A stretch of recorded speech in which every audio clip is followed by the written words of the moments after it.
సభకు నమస్కారం. ఈ వీడియోలో నేను రాజమౌళి గారు అలాగే మహేష్ బాబు గారి కాంబినేషన్ లో తెరకెక్కుతున్న ఎస్ఎస్ఎంబి 29 సినిమా గురించి ఒక ముఖ్యమైన విషయాన్ని చెప్పబోతా ఉన్నా అనమాట.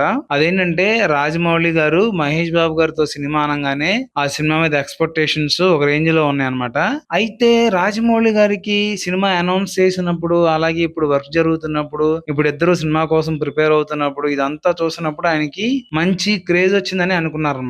అయితే ఆయనకి రాను రాను చూస్తుంటే మహేష్ బాబు గారికి అంత ఫ్యాన్ బేస్ లేకపోవడం, ఆయనకి అంత మాస్ ఇమేజ్ లేకపోవడంతో సినిమా మీద ఆయన అనుకున్నంత రేంజ్ లో సినిమా మీద బజ్ లేదని చెప్పి ఆయన ఫీల్ అవుతున్నారంట. ఎందుకంటే ఆయన ఇంతకు ముందు బాహుబలి అనే సినిమా అనౌన్స్ చేసినప్పుడే దాని మీద క్రేజ్ పీక్స్ లో ఉందన్నమాట. అసలు ఎవరు ఊహించలేదు ఆ రేంజ్ లో ఉంది క్రేజ్. సినిమా రిలీజ్ అయిన తర్వాత అది ఇంకా డబల్ త్రిబుల్ అయిపోయి పెద్ద హిట్ అయిపోయింది సినిమా కూడా. దేశ వ్యాప్తంగానే కాకుండా ప్రపంచ వ్యాప్తంగా కూడా ఆ సినిమాకి ఒక పెద్ద మైలేజ్ వచ్చింది, పెద్ద గుర్తింపు వచ్చింది అనమాట ఆ సినిమాకి. ఇంకా తర్వాత ఆయన తీసిన బాహుబలి 2 అయితే ప్రపంచ వ్యాప్తంగా ఎన్ని వందల కోట్లు కొల్లగొట్టిందో మనకే తెలుసు. అలాగే అంతటి గొప్ప పేరును కూడా ఆయనకి సాధించి పెట్టింది అనమాట. దాని తర్వాత ఆయన తీసిన RRR సినిమా రామ్ చరణ్ గారిని అలాగే ఎన్టీఆర్ గారిని పెట్టి ఆ సినిమా కూడా ప్రపంచ వ్యాప్తంగా బజ్ ని క్రియేట్ చేసి విపరీతమైన కలెక్షన్స్ అలాగే ఆ సినిమాకు విపరీతమైన పాపులారిటీ కూడా వచ్చింది. దాని తర్వాత ఆయన ఆస్కార్ అవార్డులకు కూడా వెళ్ళారు, అందులో గెలిచారు. ఇంకా ఆయన రేంజ్ పీక్స్ లోకి వెళ్ళిపోయింది అనమాట.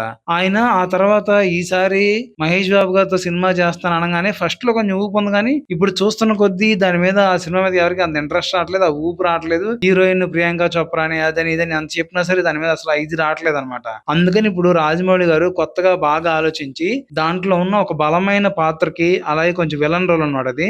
దానికోసం తమిళ హీరో అయినటువంటి అల్టిమేట్ స్టార్ అజిత్ గారిని సంప్రదించడం జరిగిందంట. అజిత్ గారు కూడా ఇలాంటి కొత్త పాత్రలు చేయడానికి అలాగే విలన్ రోల్స్ చేయడానికి ఎప్పుడు ఓపెన్ గా ఉంటారు. అసలు ఆయన చేసిన డిఫరెంట్ పాత్రలు ఎవరు చేయలేదన్నమాట. అలా డిఫరెంట్ పాత్రలు చేసి కూడా ఆయన పెద్ద పెద్ద సక్సెస్ లో అందుకున్నారు. కాబట్టి ఆయన రాజమౌళి గారు చెప్పిన ఆ పాత్ర గురించి బాగా ఆలోచిస్తున్నారని చెప్పి తెలిసిందనమాట.